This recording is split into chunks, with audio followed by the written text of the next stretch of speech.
Hello, I'm Sammie Purcell, and welcome to another episode of Crash Zoom.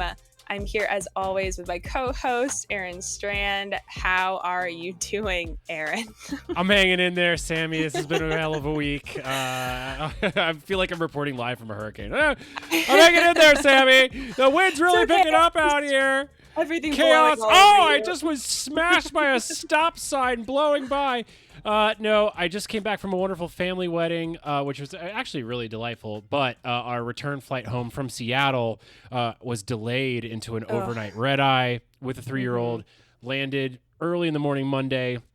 Wasn't able to record with you on Monday. I wake up Tuesday. My daughter has a 103-degree fever. Oh my God. So now it's exhaustion, child sickness, all the things. I also happen to have a very heavy shoot week this week, doing a variety of different corporate jobs. I'm exhausted, but I am grateful to be here with you now. How was the beach?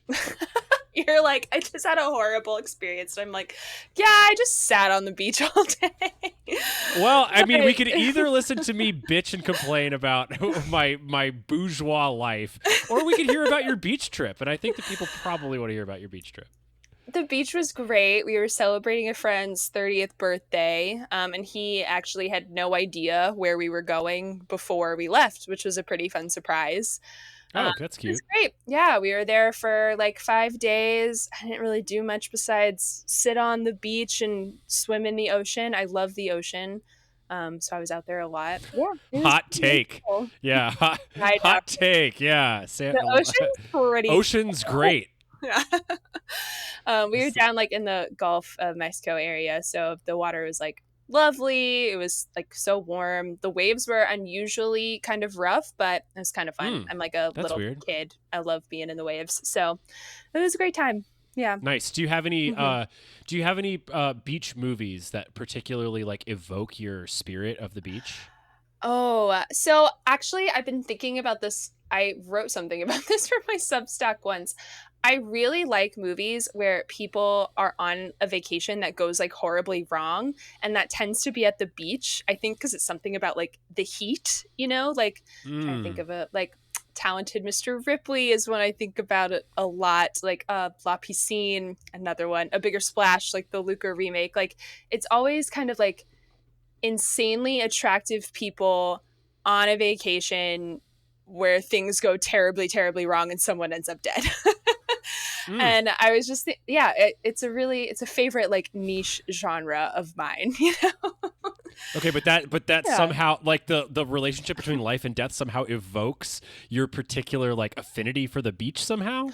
No, not that. I just think I don't know if it really ties into why I love the beach so much, because I actually find the beach quite calming. You can I don't know, it feels like time doesn't really exist, which actually also ties into that. I don't know, because I think of that in a very positive light, but there was this movie that came out a few years ago. Oh, what was it called? It starred Tim Roth, I think. Oh my gosh, it's gonna drive me crazy. Roth, is it beach the movie? beach? No, it's not the beach, but that is part of this little genre I got going on. It's called Sundown. It came out in 2021, and it's about this guy. So it's Tim Roth, and he goes on a vacation to Acapulco with his family, and he pretends to lose his passport so he can't get on the returning flight with them, and then he just never goes home. He just he just kind of veggies out on the beach is sort of the premise of it. I wouldn't call it particularly upbeat movie, but it does kind of have that quality of time isn't real here, nothing ever moves, kind of stagnant. Although I tend to like that about the beach. I like when I don't really have to worry about things. But Yeah. People, I do find the people are dumber the closer they are to beaches. It's just what can you do? I can't blame them, No, I totally get it. Okay, I have a very weird beach movie memory that is actually a core movie memory, but this is gonna sound really fucked up. Okay, are you ready? Yeah. I know you just Sammy actually visibly just swallowed, embracing herself for whatever I'm about to say. Okay, when I was a little kid and I was living in Wisconsin at the time, I have this distinct memory of my dad flipping through the channels and settling on a film. It was a foreign film, and there were two people on the beach and things were escalating, and it was a man and a woman, and the man essentially like started sexually assaulting the woman, and then my dad changed the channel. Oh my God. And this like imprinted into my brain because it's like clearly I just Right. saw something that I wasn't supposed to see. Mm-hmm. Fast forward 20 plus years, I'm watching one of my now favorite movies, Lena Wertmuller, from my favorite filmmaker, Lena Wertmuller's Swept Away. And it gets to the scene where Giancarlo Giannini essentially attempts to rape the woman that he's trapped on this island with. And I realized that that's the movie from my childhood that my dad flipped away from, which of course was triggered in like the most horrific way. But as an adult, I was like, that's it. That's the scene I've been seeing in my mind my entire life. But of course, like I find this to be a very funny story, but because of the subject matter of the scene involved, every time I tell it, it's actually a downer story, which I can see from your face. I've once again succeeded. Yes, but this is like a core beach movie like memory for me. But it was mostly just because like very clearly I saw something I wasn't supposed to see as a little kid. Right. I have something, it's not that dark, and it's not really a beach movie so much as a movie I watched at the beach, but I was really little, like I must have been like 5, and we were at the beach and it was raining, and we were looking through like the videotapes that the house we were staying in had, basically. Like, you know, like you go to some people's houses and they have like, so we were looking through the videotapes, and my cousin Vinny was there, and my dad was like, oh, like this will be great, we can totally watch this. And my mom was kind of like, it's rated R, like are you sure? And he's like, there's not like really sex in it or anything though. And then we turn it on and it's like, fuck every other word. And I'm just 5 years old, like, I'm watching the whole thing. I don't think we turned it off. I think we watched the whole thing. But I think I got to the point where they were like, she won't remember. And I definitely do. Core memory. Core memory I was like, building. that's very like, I feel like that's very third child status. Like they were like, she's fine. Oh yeah, they've definitely given up by this point. Yeah. But, Great to know.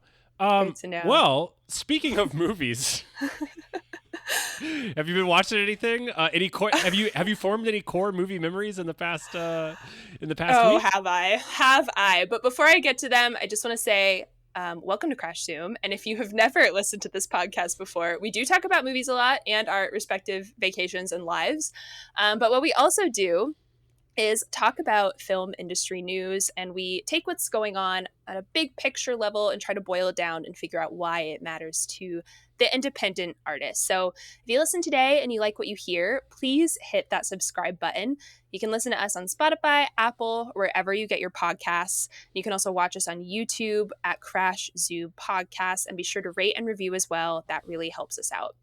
Back to what I've been watching. So, I've had a lot of highs and lows in the past week. So, couple of new franchise movies have come out and are coming out recently that I wasn't able to see for work because I was at the beach during the screening, which was 28 years later. The other I'm seeing next week, which is Jurassic World Rebirth. So I've been catching up on a lot of these movies that I did not see. So I'd seen 28 Days Later, which is great movie, but hadn't seen Weeks. So I watched that. I thought it was pretty dumb, honestly. It has its moments. Like, it's not a bad watch, but it's not great. And then I saw Years in theaters last weekend and absolutely loved it. I thought it was awesome. Highly, highly recommend. And then in the Jurassic vein. So have you seen any of those, the newer ones at all? No. Okay, I didn't think so. No. I saw the first one and remember thinking, well, that was fine. And then didn't see the others because I heard they were bad. Yeah. So in the run up to this new one that I'm seeing next week, I rewatched the first one. It was a lot worse than I remember it being. It's quite the Jurassic Worlds, right? Worlds, you're rewatching Jurassic Worlds. Not the parks. Okay. No. Okay. Jurassic World, so the first one, which is like pretty mean-spirited. Like it's a lot it's a pretty cruel movie. Like, I don't know. It's really bad. All the characters really suck. Like, dinosaurs are in peril constantly, which was my I watched all 3 of them in pretty rapid succession. And my sort of big takeaway is that, like, whoever is making these movies seems to think that like the thing that attracts us to dinosaurs is not like, oh wow, dinosaurs, and instead it's like seeing dinosaurs in peril. Like there's so many dinosaurs in peril across these movies, like running away from volcano ash and fire, and like getting shot at, getting kidnapped by the military, like all this crazy stuff. And that's just like, I don't know about you, that's like not what attracts me to the first Jurassic Park. It's like the magic of dinosaurs. And yeah, they're scary, but like I don't want to see them like being poked and prodded by a bunch of military guys, or like yelled at by Vincent D'Onofrio. You know, that's like not why I go see dinosaur movies. And that's like such a small reason of why they don't work. But it's just, it was really strange to me. Like I was really, really stressed out for a lot of these dinosaurs for the majority of my time watching. Are you familiar with doesthedogdie.com? Yes. I mean, does the dinosaur die? Which the answer would be yes. The Well, dinosaurs all die. I'm looking it up right now. If Jurassic World does the dog die? Oh, that'd be funny. Let's see. Blue does not die. I will say Blue's like the velociraptor who's kind of Chris Pratt's friend. What I will say about Blue, though, is she deserves better friends. They all suck. So I'm looking here. Wow, there's a lot of triggers on Does the Dog Die? Jesus Christ. So for those who don't know, Does the Dog Die is a website where you can go and look up any movie, and it will tell you sort of like, it'll give you all your trigger warnings around this movie, particularly around like, does an animal die in this movie? Because some people find this like, can't watch movies if a dog dies. Yeah. I have a hard time with it, but this one, it's so annoying because like these movies are also just like giant commercials, like, and like there's this one scene from the second one, which I think is the worst one, where there's this like beautiful brontosaurus. Don't kill me if it's not a brontosaurus. It is. Little me wants to say long neck because I watched Land Before Time, but it's this big dinosaur like standing there while a volcano goes off behind it, like it's about to be engulfed in fire and ash, and the camera like switches to Bryce Dallas Howard like beatifically crying, wearing a very strategically placed John Deere cap, and I wanted to like break my TV in half. Oh my God. It just made me so mad. I was so upset. Anyway, so we'll see how the new one is. I do not like those first three very much at all. They're not very good. I'm not surprised. Yeah. I've not so seen I've been kind of like deep in franchise hell. Although 28 Days, I'm like, this is fine. This is fun. I like these. Sure. But yeah. Yeah. Mm-hmm. Sure. Yeah, you're in the sequel sauce. That's a nasty place to swim. It's really, really tough. Unless you're Danny Boyle, I guess he's pretty good at it. But yeah, facts. Yeah. All right, what have you been watching anything, or you just been wedding? Yeah, I've been wedding-ing. I didn't even watch anything on the airplane. I worked and red eyes are tough. Yeah. I worked and then I didn't want to watch anything on the red eye. I just tried to sleep.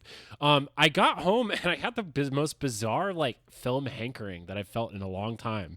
It was my sleep-deprived Monday when I was all zonked out from the red eye, and I just had this deep desire to watch William Friedkin's Sorcerer. That's a great movie. What a weird choice, though, to like veg out. It's so stressful. I know. It is a really weird...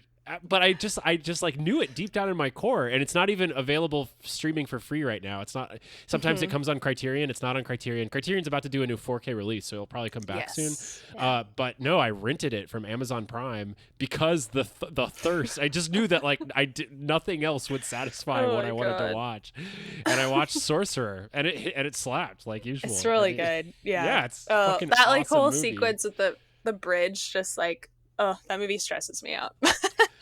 This was also the first time where I just was able to like really appreciate the fact that like the adventure doesn't start until the midpoint of the movie. Like the first half is all the vignettes of the people getting there and like just this like testament to like human suffering and exploitation. And it's just like, and like the craziest shit happens like every minute of that movie. Like just something horrible happens. It's really some amazing set pieces. And storytelling, and the fact that you just don't get like a big movie, and I mean like that anymore. And I mean, I know it was panned upon release and it was like reassessed later. But man, That movie is just crazy, and it's just It so weird rocks. that I just needed to watch it. That is really strange. I kind of want to watch it now, though, that you're like saying all this. But it's so funny. Speaking of like, it was panned upon release. I like would give anything to be able to go back and like live as a critic for like every movie like that was like panned and then later, you know, reappraised, and see like what I would I like be taken in by, or I'm like, would I be taken in by the whatever then? Am I being taken in by the reappraisal now and I just don't know it? Like, I'm always just so curious. Like, I'd love to like just like watch something at the time it came out, like free of any kind of like context, you know? But Yeah. That would be amazing. Also, like, to be a film critic in the 70s when you're like, ugh. oh, I can't appreciate Sorcerer because Star Wars just came out, and like, I know that like, Francis Ford Coppola's like working on his Jungle movie, and I bet that one will be better. Apocalypse Now, and it's like that's what your movie slate looks like, as opposed to now where it's like, I wonder if Jurassic World reshit is gonna be any better than. Like, I'm like, I hope Jurassic World Rebirth is good. I really do. I don't have high hopes at this moment. Although I do like Jonathan Bailey, but I'm just, you know, at least they got new stars, I guess. No offense to Bryce Dallas Howard, but kind of offense to Chris Pratt. Oh, but also Bryce Dallas Howard. I mean, she is really bad in that movie, but the character is like god awful. I cannot stress to you, there is not a redeeming quality, and not even in a way that she has to be like a good person. Just like from a character perspective, she just sucks up and down. There's nothing good there at all. I do feel like that is a consistent pattern, though, with Bryce Dallas Howard roles. Yeah. I haven't seen. I'm trying to think of like other. She's in The Village, which I think she's pretty good in. And then she's in that Village like is mostly what I'm thinking of. The Village. Yeah. She's not like a. That's like, you know, M. Night shit. Isn't she also Lady in the Lake or Lady in the Water? She is, but that's one I haven't seen. Movie? I haven't seen that one. Oh, it's awful. And she's in that that Black Mirror social media episode, which I didn't watch it. It's pretty good.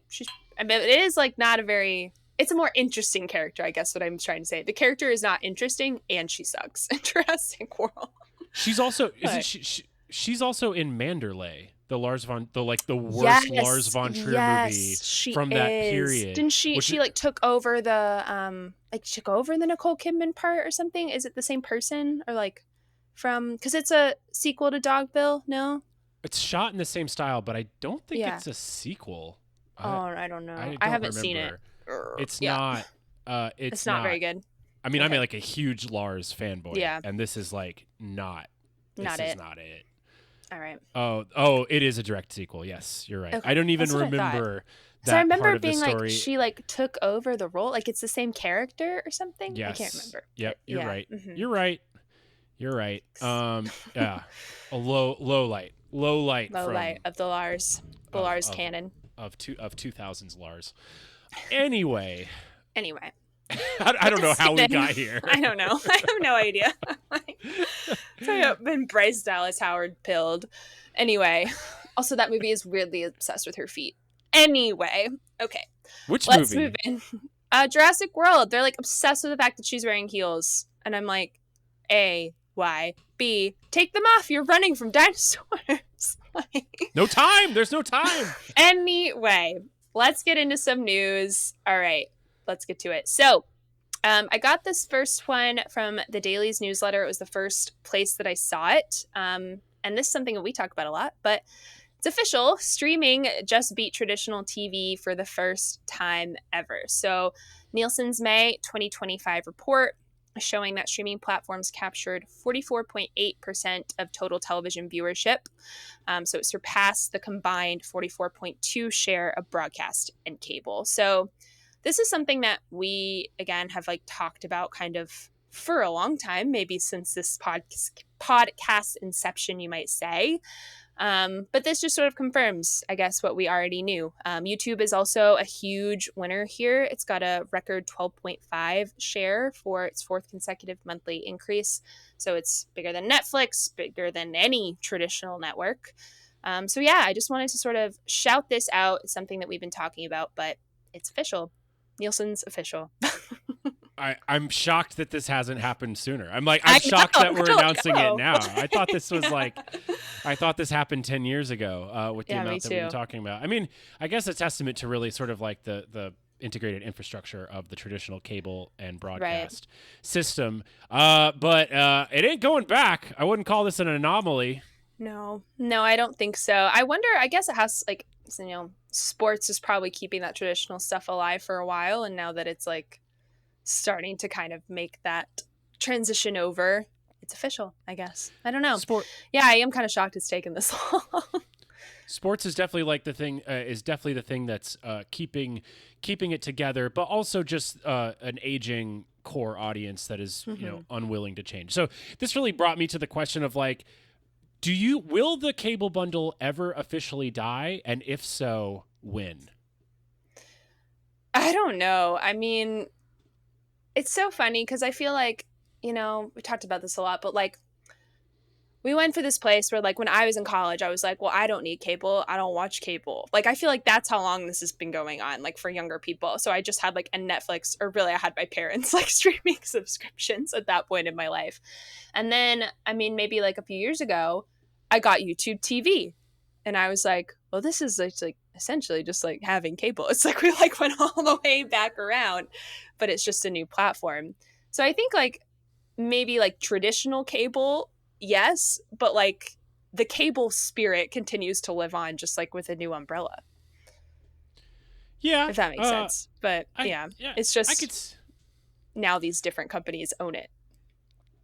Yes, that's true. Though the payment structure, like, and the way that the payments disseminate down through the system is very, very different from a YouTube TV.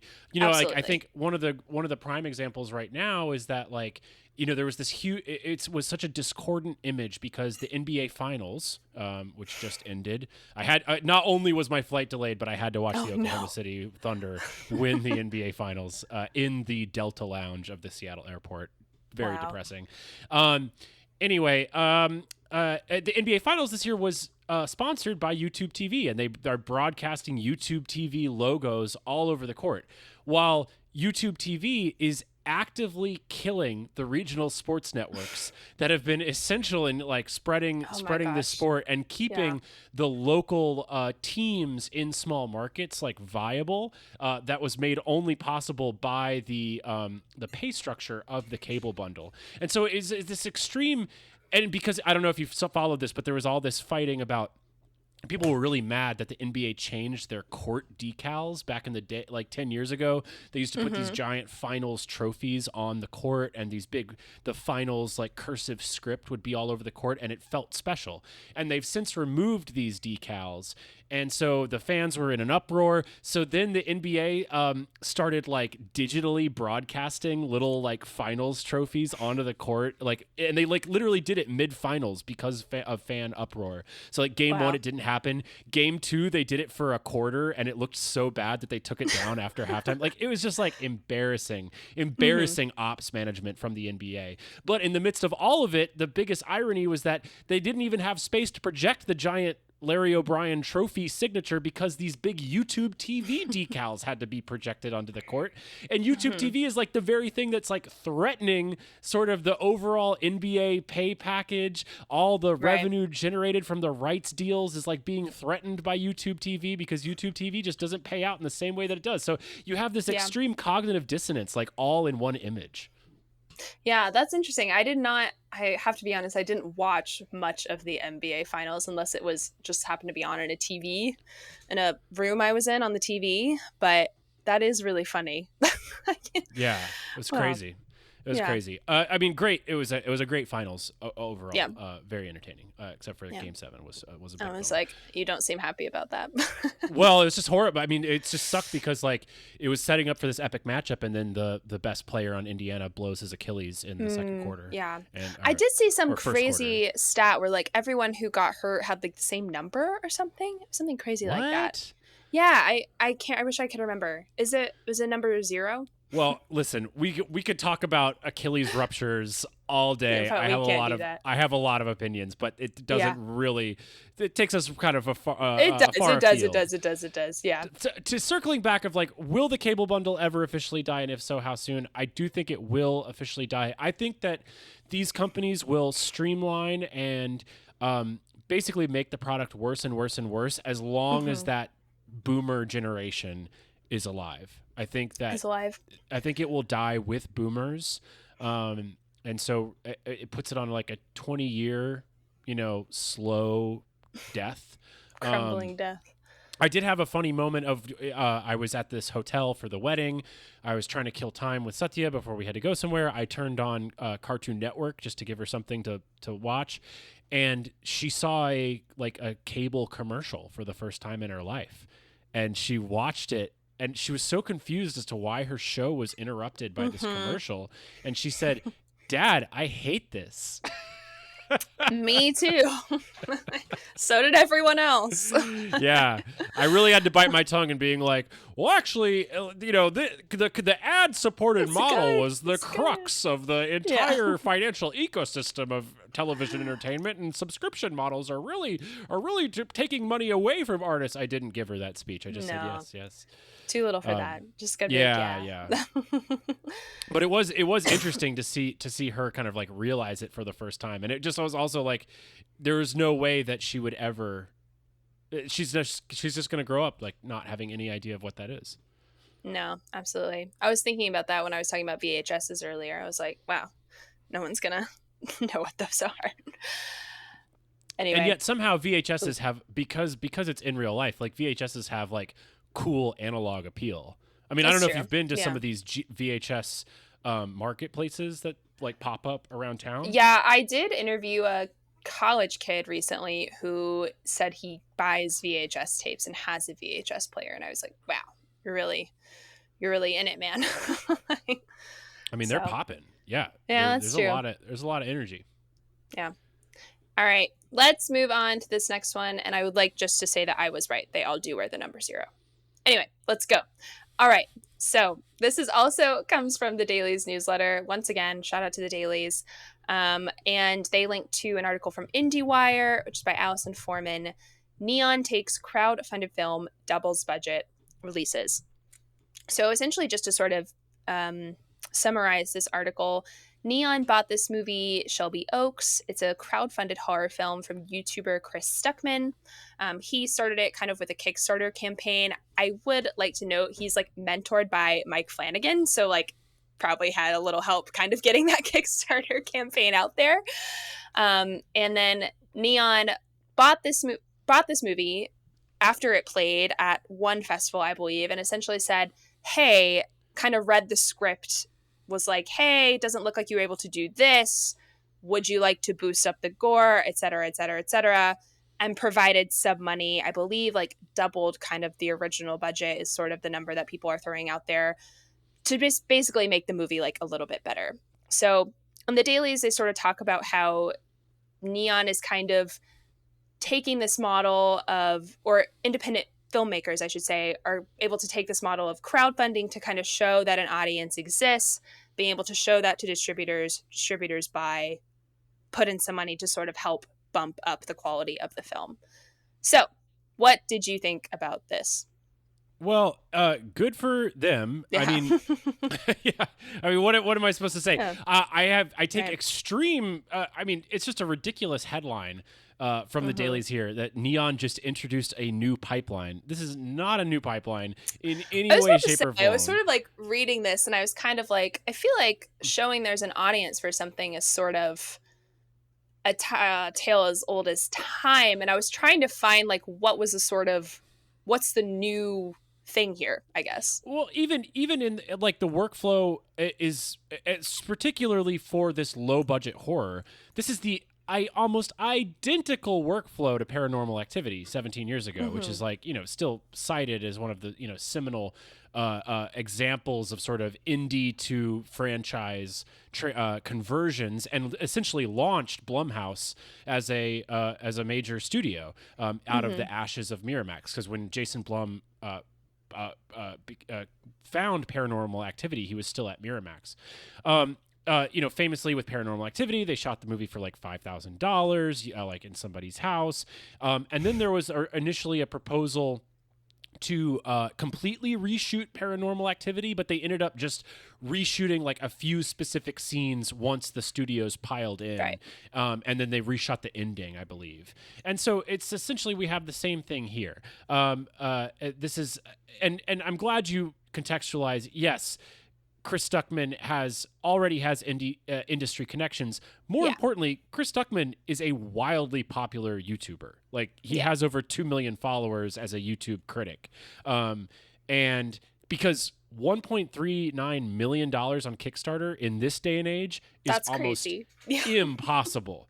I mean, as someone who like actively funds projects through crowdfunding, it is so hard to raise money through crowdfunding. I mean, remember, in this country, crowdfunding is like supplemental health insurance.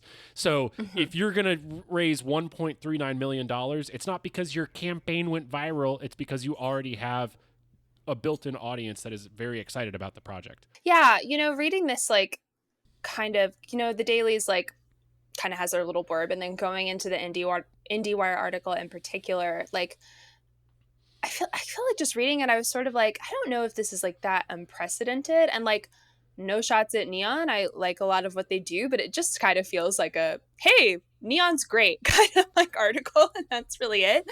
Like there's a thing in here that says like following the unprecedented success of Terrifier 3, and I was sort of like, unprecedented? Like I feel like horror movies have always kind of like been those sleeper hits that, like you mentioned, Paranormal Activity, like Blair Witch is like up there like doing the same like similar things, I don't know, it just feels very like just like a little over laudatory, I'll say. They're glazing. They're neon glazing. Let's just call it what it is. They're neon glazers. So Neon is executing the blueprint to be a financially successful independent studio outside of the big four or big five.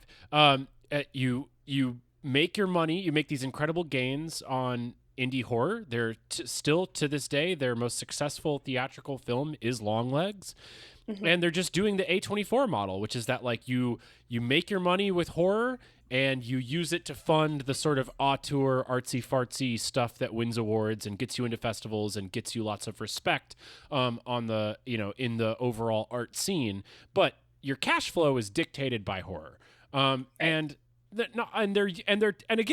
tapping into a YouTube creator to feature film director pipeline that is also long established. I mean, we've got Danny and Michael Philippou, the Talk to Me, Bring Her Back guys. Yeah, on a smaller level, we've got Kyle Edward Bell, who was a longtime YouTube creator before he had a hit with Skinamarink. So this is just like, there is nothing about this story that is unique or original. It is a well-established playbook at this time. It reminded me of, because like they're talking about Chris Stuckman, and again, no shots, like happy for him, this rocks, but like it reminds me of those articles that would be like, you remember those things where people would be like, this is how I bought a $500,000 house by the time I was 29 or whatever it is. And like you read the article and it's like, well, my parents left me $500,000 and like, and it's like all this like, and I'm like, okay, that's great. But like, again, like, mentor is Mike Flanagan, popular YouTuber. Like, it's not like he just like had a really great idea for a movie and didn't know anyone. Like, Yeah. No. Yeah. I don't know. Like, no one is able to make anything. No one is ever going to be entrusted with these types of budgets without having a proven track record. That has generally been true for most of entertainment, but particularly right now, where one miss can really financially doom an entire studio, particularly a studio like Neon. Like people still think back to what happened with United Artists in the 60s. Like United Artists was on an incredible tear in the late 60s and going into the 70s. Like the entire New Hollywood movement sort of ran through UA, and Heaven's Gate like bankrupt the studio. And it's all it took was one flop and they were done. And we as an audience are worse for it because we don't get all these amazing movies. So, like Like, think about this. They say in the little blurb how Neon essentially doubled their budget. I'm pretty sure like every Kelly Reichardt movie made over the last 15 years has been made for like $1.5 million. Right. You know what I mean? Like, because her movies Yeah. make like $30,000 in theaters. But like you can make an entire movie for 1.4 million, like easily. So these are big sums of money for a studio like Neon to throw around. And it's just, I mean, I'm glad this is happening, but sir, I have some issues with your wording. I'm glad you feel the same way, because I was reading this and I was like, maybe I'll just throw this in there to see if I'm being cynical or if I'm crazy. All right, let's move on. So this is from The Wrap, our next item. It's by Steve Pond, and it's titled Emmy Submissions in Key Categories Drop for the Second Year in a Row. So self-explanatory, for the second year in a row, the number of programs competing for the Emmy Awards has dropped according to ballots that were posted on the Television Academy website. So that was the first day of Emmy nomination voting, which I believe was Thursday last week. So this is the second year this has happened. It's smaller than last year's drop, which I think most people think was probably affected by the strikes, but still it's there. And I'm just sort of curious, I guess, before we kind of jump into the meat of this, what do you sort of make of this? Like, I feel like I feel like this article is a little bit of a kind of a harbinger of doom, but I feel like maybe it's a little too soon to tell. Like, this could still be kind of strike hangover stuff. What do you make of this? Oh, I disagree completely. I thought the problems in this headline were completely overstated. When you actually dive into the numbers, there were in most quote unquote meaningful categories, not to say that like other categories are less meaningful, you were seeing major gains. The number of drama series submitted this year was up by 19 series compared to last year. Now look, like, we're in a industry contraction. It's not going to get back to the numbers of 2022, but the most meaningful movements on the negative side, where there was way less submissions, were all around limited or anthology series. And I think this speaks more to the fact that... I'm glad you noticed this. So this is really... that doesn't make for a good headline. A good headline is, oh, the sky is falling and everything is terrible and there's way less projects being submitted. But look at the numbers here. We had pretty much pluses across the board. What we had negatives on is that there were 22 less lead actor in a limited anthology series submitted. There were 9 less lead actress in a limited or anthology series submitted. There were 37 less supporting actors in a limited or anthology series. There were 32 less supporting actress in a limited or anthology series. And overall, there were 16 less limited or anthology series submitted this year compared to the previous year. So it seems to be all relegated really within this category. And I know that like also host for a reality competition was down 36 spots. But like, this says more to be about the changing nature of entertainment. And really, frankly, I think that the fact that most of these streaming platforms are only greenlighting 8 episodes seasons, and they're only greenlighting 3 seasons of a given show. Essentially, all shows are now limited or anthology series, and there's no need to make them. No, I'm glad you noticed that, because I was trying to figure out like what sort of that drop specifically would kind of portend, I guess.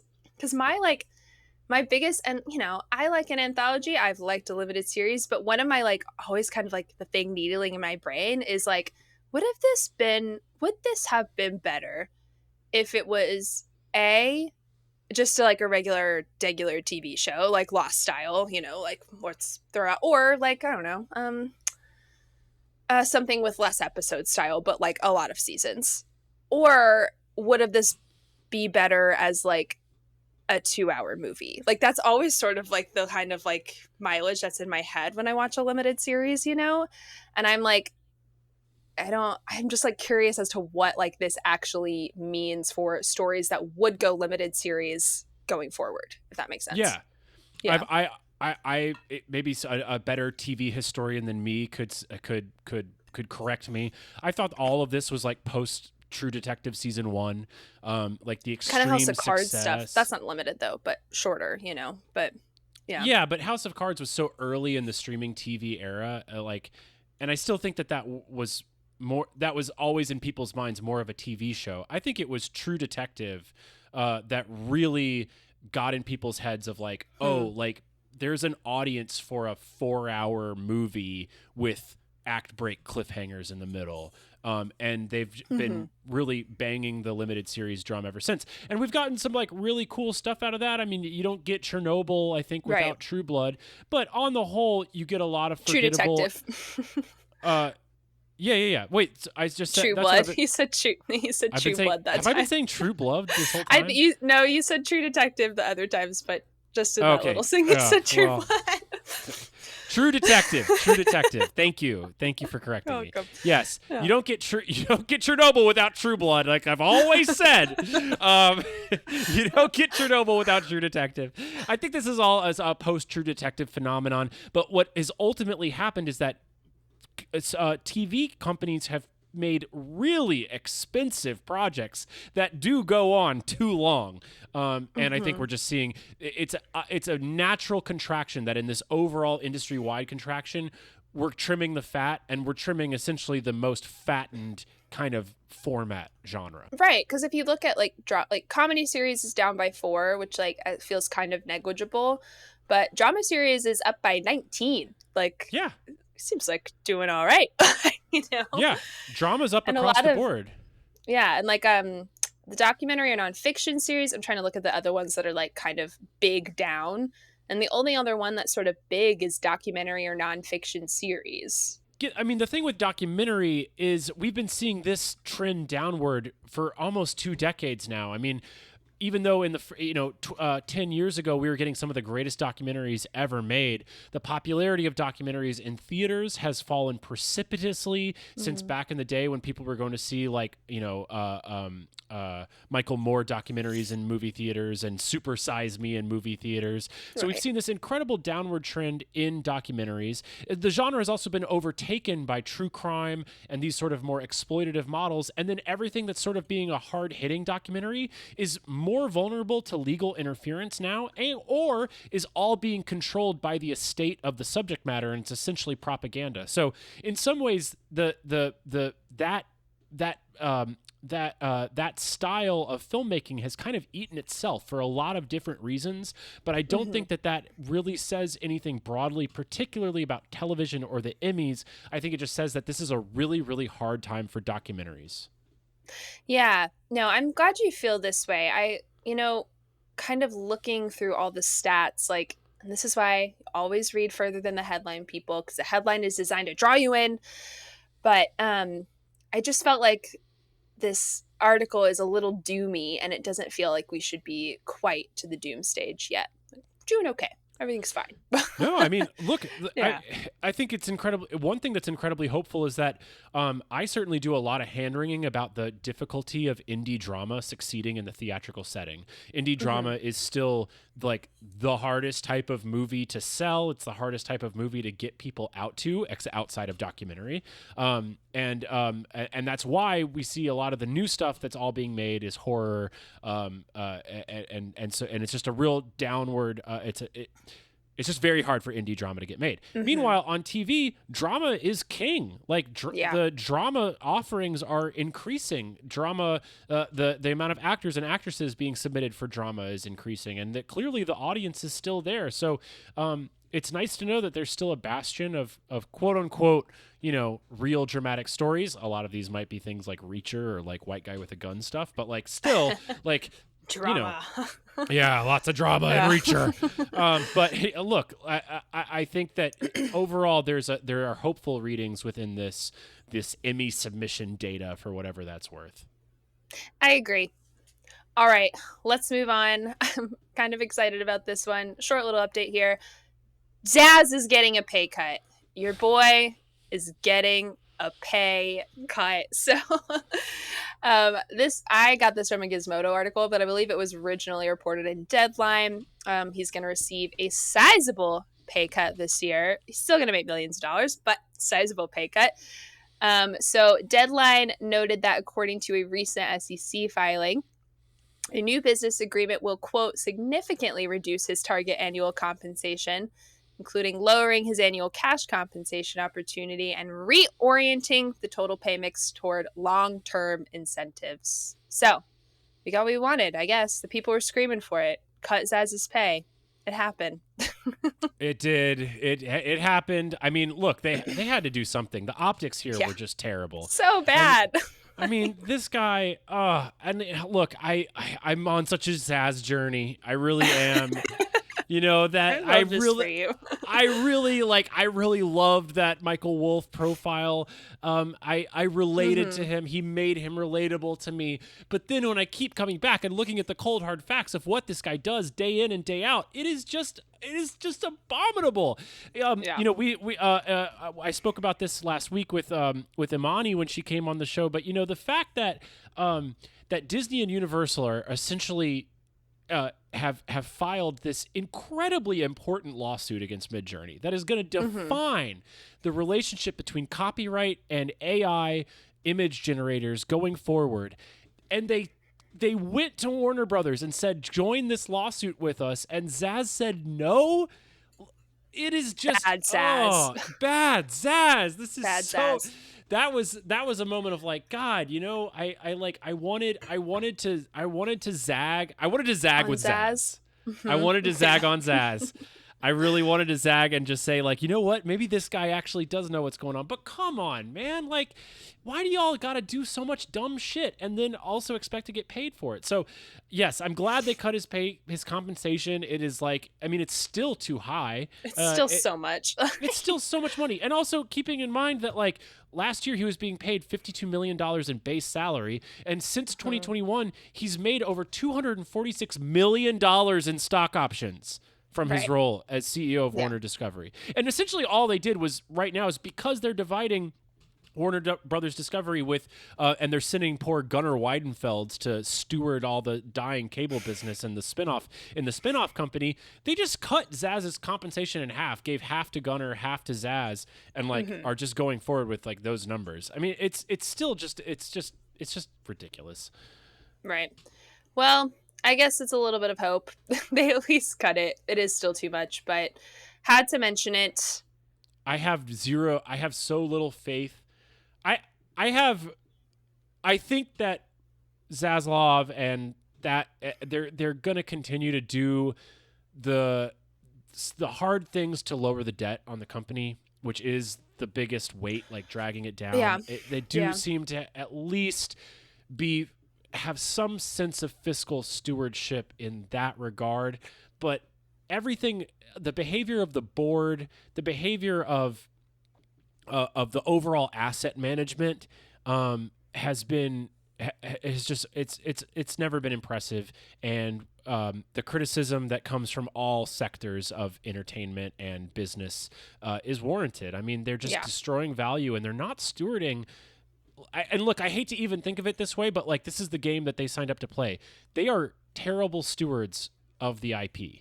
You know what I mean? The fact that they can't get Matt Reeves to finish a Batman script is abominable. And I don't even give a shit about that shit. But it's very obvious from the outside that like you can't get a Batman 2 with what's his face? Like, come on, man. Our Pats. Yeah, with Robert Pattinson. Come on. Come on. No, that is ridiculous. Especially, I believe that movie did pretty well. Like critically and commercially. So, yeah, I don't know. They just like, ever since they did the whole like switcheroo back to HBO Max, like there was stuff before that, but that really solidified my thought as like full on Joker status. Not the Joker from Batman, but just like I don't take you seriously, you know? I do take the Joker seriously, I should say. Did you see producer Patrick on Instagram posting about and I haven't really seen this elsewhere. I mean, he cited an article, like an article on the Hollywood Reporter that was sort of like deep in the weeds, but basically that Warner Brothers Discovery in the last 4 years has spent over $150 million to McKinsey consulting firm to consult on the combining of Warner Brothers Discovery. It was McKinsey that suggested they remove HBO from the Max label, and yet they continue to pay McKinsey. They recently paid McKinsey an additional $42 million or $45 million to advise on this separation of the companies. So McKinsey's continuing to get paid. They're continuing to bleed money into these consultant firms, and their consultant firms are continually recommending bad decisions. Yeah, that's ridiculous. Get rid of those guys. They're not doing anything for you. Yeah, I would be better at this job. Come on. Yeah, my rate is better than McKinsey. I mean, my rate's high. It's not 150 million. Right. Well, that's all the news we have, but we wanted to end on a little bit of a happy note this week, or a fun note, I should say. And if you follow the New York Times on Instagram, you've probably seen some Reader's Choice ballots pop up, maybe from some of your friends. New York Times has been posting them from different famous people. But essentially, they're kind of, I believe, I don't know if they've already made this list. If they have, I haven't read it. But it's the 100 best movies of the 21st century. And in kind of celebration of that, they're allowing readers to make top 10 lists of their own. So it'd be your kind of top 10 movies, your ballot for the 100 best movies of the 21st century. So obviously that's movies from 2000 to now, 2025. And both me and Aaron did one, which is exciting. Yes. Yeah. I did mine last night as I was going to bed. You know, I was just playing around. I already have some regrets. I'll be honest. I know. It's I was really sort of hard. like, I could probably change. It's the kind of thing where I'm like, I did it so fast because I was like, just don't give yourself time to think. Like, just go. You know, I agree. Yeah. Agree. Yeah. But there's also there's bangers out there that just didn't even occur to me because they're so obvious. But I also wanted to be I wanted to be cool. More cool and pick some cool. Under the radar things. I didn't want to pick anything super obvious. Yeah, of course I did that. I am who I am. I'm not ashamed. I know. Yeah. Do you wanna share your top 10, or do you want to just share some highlights from your top 10? Let's share top 10. Let's do it. We can just speed round through them real fast. Do you want to go first, or me go first? I could go first. Okay, all here's the top 10 as posted. I already have some regrets. Okay. Heart of a Dog by Laurie Anderson, which is an amazing documentary. Old Joy by Kelly Reichardt, my favorite Kelly Reichardt movie. Shin Godzilla, enough said. Oslo, August 31st. Force Majeure, got to get some Ruben Östlund on there. Manchester by the Sea, which I love. Amour, The Handmaiden, Dancer in the Dark, and Return to Seoul. I don't know what this says about me. Says that I'm a great hang, I think. Yeah, you're so fun. Manchester by the Sea. Oh, go off. The happiest movie in recent memory. Listen. That movie it's really good. It's so sad. Oh my god. It is so sad, but yeah. I think that Kenneth Lonergan is maybe one of the best American dramatists. I have loved Kenneth Lonergan's work most of my life. His play This Is Our Youth is absolutely incredible. I used it as monologue material for all my life as an actor. And I love Kenneth Lonergan, and I think that it's so cool to watch a writer, an artist just continue to get better with age, and that's what Manchester by the Sea was for me. Yeah. No, I love that movie. I was not really prepared, I think, going in. I knew it was sad, but I didn't know what it was about. Got me real good. Real good. Yeah, it'll do that. We have one. We share one. Can you guess what it is? Yeah. We share one. The Handmaiden? Yeah. Oh, that's awesome. Yeah. Wow. I can't believe I got that. It's so good. It's so cool. It's so cool. It rocks. The Handmaiden was one of my one of my best in theater experiences pre-COVID. I mean, really one of the best theater experiences of my life. I went and saw it with my wife, and at every major act twist, I just remember grabbing her hand and just being like, oh my God. I was so... It is that kind of movie. It was wonderful. I love that movie. It's so good. Me and my friends we do not weekly, but basically whenever we can, like movie night, and one person gets to pick it, kind of. Mm. We just started this, so we've only done a few, but I was sitting there, I was like, should I just do The Handmaiden? Like, should we just rock with The Handmaiden? Because I feel like it's such a good movie to watch with a big group of people who have no idea what's happening, you know? Yes. Oh, I love it Do so it. much. It's Do so it. good. I might. Please do it and report back, because no, that movie rips. I love that movie. Yeah. Have you gone back really and rewatched it since first Um, watch? I have not. I've watched parts of it because Cameron watched it for the first time recently, and I was kind of going in and out because I was working and doing other stuff. But yeah. But really holds I'm up like, even on the watch it like again. it's not like, because that's the thing of like a twisty movie with like lots of like plot points that like it can really be ruined, you know. I'm looking at you, Usual Suspects. Like not as enjoyable on a rewatch or than the first time you watch it when you're 9 years old. That's really like peak Usual Suspects. Like, but The Handmaiden, it genuinely holds up as like an incredible piece of movie craft, because like the outside of the plot twists is just some incredible human drama. All right. So other than that, my top 10 movies of the 21st century, we've got The Handmaiden, Park Chan-wook, obviously. We've got Phantom Thread, some PTA in there. We've got Inside Llewyn Davis from the Coen brothers, probably my favorite kind of sentimental favorite Coen brothers movie. It's probably a better movie I could have put on there, but I had to go with my heart.